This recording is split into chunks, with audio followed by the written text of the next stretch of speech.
ವೀಕ್ಷಕರೇ, ಕಲಿ ಕನ್ನಡ ಚಾನಲ್ಗೆ ತಮಗೆಲ್ಲರಿಗೂ ಸ್ವಾಗತ. ಈ ದಿನ ನಾವು ತದ್ದಿತಾಂತಗಳ ಬಗ್ಗೆ ತಿಳ್ಕೊಳ್ಳೋಣ. ಇಂದಿನ ತರಗತಿಯಲ್ಲಿ ನಾವು ಕೃದಂತಗಳ ಬಗ್ಗೆ ತಿಳ್ಕೊಂಡಿದ್ವಿ. ಇವತ್ತು ತದ್ದಿತಾಂತಗಳ ಬಗ್ಗೆ ತಿಳ್ಕೊಳ್ಳೋಣ. ತದ್ದಿತಾಂತ ಅಂದ್ರೆ ನಾಮಪದಗಳು ಬರ್ತವೆ, ಕೃದಂತ ಅಂದ್ರೆ ಕ್ರಿಯಾಪದಗಳು ಬರ್ತವೆ. ನೋಡಿ, ನಾಮಪದಗಳ ಮೇಲೆ ಬೇರೆ ಬೇರೆ ಅರ್ಥಗಳಲ್ಲಿ ಪ್ರತ್ಯಯಗಳು ಸೇರಿ ತದ್ದಿತಾಂತಗಳಾಗುತ್ತವೆ. ಅಂದ್ರೆ ನಾಮಪದಗಳಿಗೆ ಕೃತ್ ಪ್ರತ್ಯಯಗಳು ಬಂದ್ರೆ ಅವನ್ನ ನಾವೇನಂತ ಕರಿತೀವಿ? ತದ್ದಿತಾಂತಗಳು ಅಂತ ಕರಿತೀವಿ. ತದ್ದಿತಾಂತಗಳಿಗೆ ಕೆಲವೊಂದು ಉದಾಹರಣೆಗಳನ್ನು ಬರ್ಕೊಂಡಿದ್ದೀನಿ. ಕನ್ನಡವನ್ನು ಬಲ್ಲವನು ಕನ್ನಡಿಗ, ಗುಣವನ್ನು ಉಳ್ಳವನು ಗುಣವಂತ, ಕುಂಭವನ್ನು ಮಾಡುವವನು ಕುಂಬಾರ. ಈ ರೀತಿ ನೋಡಿ ಬಿಡಿಸ್ಕೊಂಡಾಗ ನಾವು ಸಂಧಿ ಸಮಾಸಕ್ಕೆ ಯಾವ ರೀತಿ ಪದಗಳನ್ನು ಬಿಡಿಸ್ಕೊಳ್ತೀವಿ ಆ ರೀತಿ ಬಿಡಿಸ್ಕೊಂಡಾಗ ನೋಡಿ, ಕನ್ನಡವನ್ನು ಪ್ಲಸ್ ಬಲ್ಲವನು ಕನ್ನಡಿಗ, ಗುಣವನ್ನು ಪ್ಲಸ್ ಉಳ್ಳವನು ಗುಣವಂತ, ಕುಂಭವನ್ನು ಪ್ಲಸ್ ಮಾಡುವವನು ಕುಂಬಾರ. ಈ ರೀತಿ ನಾವು ಪದಗಳನ್ನ ಬಿಡಿಸ್ಕೊಂಡಾಗ ದ್ವಿತೀಯ ವಿಭಕ್ತಿ ಬರುತ್ತೆ. ದ್ವಿತೀಯ ವಿಭಕ್ತಿ ಅನ್ನೋದು ಬರುತ್ತೆ. ನಾವು ಪದಗಳನ್ನ ಕೂಡಿಸಿ ಹೇಳಿದಾಗ, ಈಗ ಕನ್ನಡಿಗ, ಗುಣವಂತ, ಕುಂಬಾರ ಈ ರೀತಿ ಕೂಡಿಸಿ ಹೇಳಿದಾಗ ದ್ವಿತೀಯ ವಿಭಕ್ತಿ ಲೋಪ ಆಗುತ್ತೆ. ಇಲ್ಲಿ ನೋಡಿ, ಕನ್ನಡಿಗ, ಈಗ, ವಂತ, ಆರ, ಕಾರ, ಗಾರ ಈ ರೀತಿ ಪ್ರತ್ಯಯಗಳು ನಾಮಪದಗಳಿಗೆ ಬಂದ್ರೆ ಅದನ್ನೇ ನಾವು ತದ್ದಿತಾಂತ ಅಂತ ಕರಿತೀವಿ. ಕೃದಂತದಲ್ಲಿ ಯಾವ ರೀತಿ 3 ವಿಧಗಳಿದಾವೋ ಅದೇ ರೀತಿ ತದ್ದಿತಾಂತದಲ್ಲೂ ಸಹ 3 ವಿಧಗಳಿವೆ. ಅವ್ಯಾವವೆ ಅಂದ್ರೆ ತದ್ದಿತಾಂತ ನಾಮಪದ, ತದ್ದಿತಾಂತ ಭಾವನಾಮ, ತದ್ದಿತಾಂತ ಅವ್ಯಯ. ನೋಡಿ, ಈಗ ತದ್ದಿತಾಂತ ನಾಮಪದ ಅಂತಂದ್ರೆ ನೋಡಿ, ಓಲೆಕಾರ, ಪ್ರಾಮಾಣಿಕ, ಕುಂಬಾರ, ಸಾಲಗಾರ, ಹೂವಾಡಿಗ, ಮೋಸಗಾರ. ಈಗ ನೋಡಿ, ಓಲೆಕಾರ, ಪ್ರಾಮಾಣಿಕ, ಕುಂಬಾರ ಇದೆಲ್ಲಾನು ನಾಮಪದ ತಾನೆ. ಈ ರೀತಿ ನಾಮಪದಗಳಿಗೆ ಇತರ ಪ್ರತ್ಯಯಗಳು ಬಂದ್ರೆ, ಕಾರ, ಣಿಕ, ಆರ, ಗಾರ, ಈಗ, ಗಾರ ಈ ರೀತಿ ಪ್ರತ್ಯಯಗಳು ಬಂದ್ರೆ ಅದನ್ನೇ ನಾವು ತದ್ದಿತಾಂತ ನಾಮಪದ ಅಂತ ಕರಿತೀವಿ.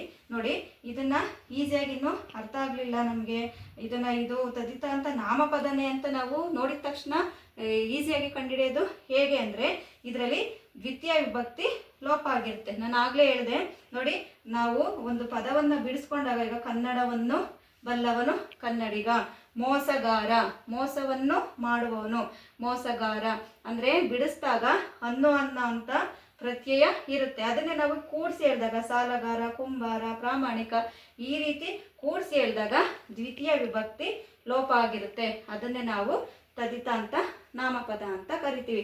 ನೆಕ್ಸ್ಟ್ ತದ್ದಿತಾಂತ ಭಾವನಾಮ. ನೋಡಿ, ಭಾವಾರ್ಥಗಳಿಗೆ ಇತರ ಪ್ರತ್ಯಯಗಳು ಸೇರಿದ್ರೆ ಅದನ್ನ ನಾವು ತದ್ದಿತಾಂತ ಭಾವನಾಮ ಅಂತ ಕರಿತೀವಿ. ಇಲ್ಲೆಲ್ಲ ಒಂದು ವ್ಯಕ್ತಿಗೆ ಸಂಬಂಧಪಟ್ಟಿರೋದು, ಓಲೆಕಾರ, ಪ್ರಾಮಾಣಿಕ, ಕುಂಬಾರ. ಇದರಲ್ಲಿ ನೋಡಿ, ಇದು ಒಂದು ಸಾಮಾನ್ಯವಾಗಿ ಹೇಳುವಂಥದ್ದು. ಜಾಣನ ಭಾವ ಜಾಣತನ, ದೊಡ್ಡವರ ಭಾವ ದೊಡ್ಡತನ, ಒಳೆಯುವುದರ ಭಾವ ಒಳಪು, ಬಿಳಿದರ ಭಾವ ಬಿಳುಪು, ಕುರುಡನ ಭಾವ ಕುರುಡು. ಈ ರೀತಿ ಭಾವಾರ್ಥಗಳಿಗೆ ಪ್ರತ್ಯಯಗಳು ಬಂದ್ರೆ ಅದನ್ನ ನಾವು ತದ್ದಿತಾಂತ ಭಾವನಾಮ ಅಂತ ಕರಿತೀವಿ. ಮತ್ತೆ ಇನ್ನು ಇದು ಯಾವ ರೀತಿ ಇನ್ನು ಈಸಿಯಾಗಿ ಕಂಡುಹಿಡಿಬೇಕು, ಇದನ್ನು ಸಹ ನಮ್ಗೆ ಈಸಿ ಮೆಥಡ್ ಹೇಳ್ಕೊಡಿ ಮ್ಯಾಮ್. ಇದು ನೋಡಿದ ತಕ್ಷಣ ನಮಗೆ ತದ್ದಿತಾಂತ ಭಾವನಾಮ ಅಂತ ನಮ್ಗೆ ಗೊತ್ತಾಗಬೇಕು, ಈಸಿಯಾಗಿ ಹೇಳ್ಕೊಡಿ ಅಂದ್ರೆ ಇಷ್ಟೇ ನೋಡಿ. ಇದರಲ್ಲಿ ಷಷ್ಠಿ ವಿಭಕ್ತಿ ಎಲ್ಲ ಕೊನೆಗೆ ಅ ಅ ಅ ಅನ್ನೋಂಥ ಷಷ್ಠಿ ವಿಭಕ್ತಿ ಇರುತ್ತೆ. ನೋಡಿ, ಈಗ ಜಾಣತನ, ಜಾಣತನ, ಜಾಣನ ಭಾವನಾಮ, ಜಾಣನ ಅಂದಾಗ ಆನ ಷಷ್ಠಿ ವಿಭಕ್ತಿ ಬರುತ್ತೆ. ದೊಡ್ಡತನ, ದೊಡ್ಡವರ, ಆ, ಒಳೆಯುವುದರ, ಆ, ಬಿಳಿದರ, ಆ, ಕುರುಡರ, ಆ ಈ ರೀತಿ ಆ ಆ ಆ ಆ ಅನ್ನೋ ಅಂತ ಷಷ್ಠಿ ವಿಭಕ್ತಿ ಇದ್ರೆ ಅದೇ ತದ್ದಿತಾಂತ ಭಾವನಾಮ. ನೆಕ್ಸ್ಟ್ ತದ್ದಿತಾಂತ ಅವ್ಯಯ.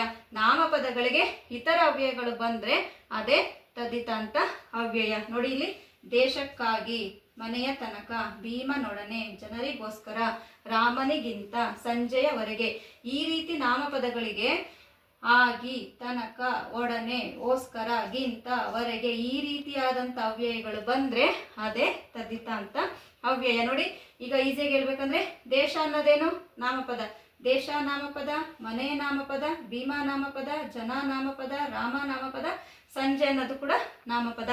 ಈ ಎಲ್ಲ ನಾಮಪದಗಳಿಗೆ ಆಗಿ, ತನಕ, ಒಡನೆ, ಓಸ್ಕರ, ಗಿಂತ, ವರೆಗೆ ಈ ರೀತಿಯಾದಂಥ ಅವ್ಯಯ ಬಂದ್ರೆ ಅದನ್ನೇ ನಾವು ತದ್ದಿತಾಂತ ಅವ್ಯಯ ಅಂತ ಕರಿತೀವಿ. ಮತ್ತೆ ಈಗ ಕೃದಂತದಲ್ಲಿ ಹೇಳಿದ್ದೆ ನಾನು, ವಾಕ್ಯ ಪೂರ್ಣಗೊಂಡಿರಲ್ಲ, ಕೃದಂತವ್ಯಯದಲ್ಲಿ ವಾಕ್ಯ ಪೂರ್ಣಗೊಂಡಿರಲ್ಲ ಅಂತ ಹೇಳಿದ್ದೆ ತಾನೆ. ಅದೇ ರೀತಿ ತದ್ದಿತಾಂತದಲ್ಲೂ ಸಹ ವಾಕ್ಯ ಪೂರ್ಣಗೊಂಡಿರೋದಿಲ್ಲ. ಇಲ್ಲಿ ನೋಡಿ, ದೇಶಕ್ಕಾಗಿ, ಇನ್ನು ಮುಂದಕ್ಕೆ ಏನೋ ಇದೆ, ದೇಶಕ್ಕಾಗಿ ಅಂದ್ಬಿಟ್ರೆ ಅಷ್ಟೇ ಮುಗೀತಾ, ವಾಕ್ಯ ಕಂಪ್ಲೀಟ್ ಆದಂಗೆನಾ? ಇಲ್ಲ ತಾನೆ. ದೇಶಕ್ಕಾಗಿ ಪ್ರಾಣ ತ್ಯಾಗ ಮಾಡಿದರು ಅಂತ ಇನ್ನು ಮುಂದಕ್ಕೇನೋ ಬರ್ಕೋಬಹುದು. ಇನ್ನು ಮುಂದೆ ಏನೋ ಇದೆ, ವಾಕ್ಯ ಇನ್ನು ಮುಂದಕ್ಕೇನೋ ಇದೆ ಅಂತ ಸೂಚಿಸ್ತಿದ್ರೆ ಅದೇ ತದ್ದಿತಾಂತ ಅವ್ಯಯ. ನೋಡಿ, ಮನೆಯ ತನಕ ಹೋದರು, ಭೀಮನೊಡನೆ ರಾಮನು ಕಾದಾಡಿದನು, ಜನರಿಗೋಸ್ಕರ ಅವರು ಪ್ರಾಣ ಕೊಟ್ಟರು, ರಾಮನಿಗಿಂತ ಭೀಮ ಏನು ಬಲಶಾಲಿ ಅಲ್ಲ, ಸಂಜೆಯವರೆಗೆ ಓದಿದರು. ಈ ರೀತಿ ಇನ್ನು ಮುಂದಕ್ಕೆ ಏನೋ ಇದೆ ಅಂತ ಸೂಚಿಸ್ತಿದೆ ಅಂದರೆ ಅದೇ ತದ್ದಿತಾಂತ ಅವ್ಯಯ. ಈಸಿಯಾಗಿ ನೋಡಿ, ದೇಶಕ್ಕಾಗಿ, ದೇಶ, ಮನೆ ಇವೆಲ್ಲಾನು ನಾಮಪದಗಳೇ. ನಾಮಪದಗಳಿಗೆ ಅವ್ಯಯ ಬಂದರೆ ಅದೇ ತದ್ದಿತಾಂತ ಅವ್ಯಯ. ಅದೊಂದು ಈಸಿ ಮೆಥಡು.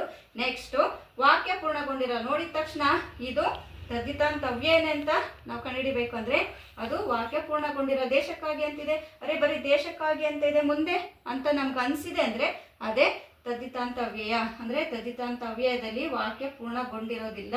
ಅರ್ಥ ಆಗ್ತಿದ್ಯಾ? ನೋಡಿ, ತದ್ದಿತಾಂತ ಅಂದರೆ ನಾಮಪದ, ಕೃದಂತ ಅಂದರೆ ಕ್ರಿಯಾಪದ ಅಷ್ಟೇ. ಇದನ್ನು ನೀವು ನೆನಪಲ್ಲಿ ಇಟ್ಕೊಂಡ್ರೆ ತದ್ದಿತಾಂತ ಅಂದರೆ ನಾಮಪದ, ಕೃದಂತ ಅಂದರೆ ಕ್ರಿಯಾಪದಗಳು ಬರ್ತವೆ ಅಂತ ಅಂದ್ಕೊಂಡ್ರೆ ನೀವು ಈಸಿಯಾಗಿ ಕಂಡುಹಿಡಿಬೋದು.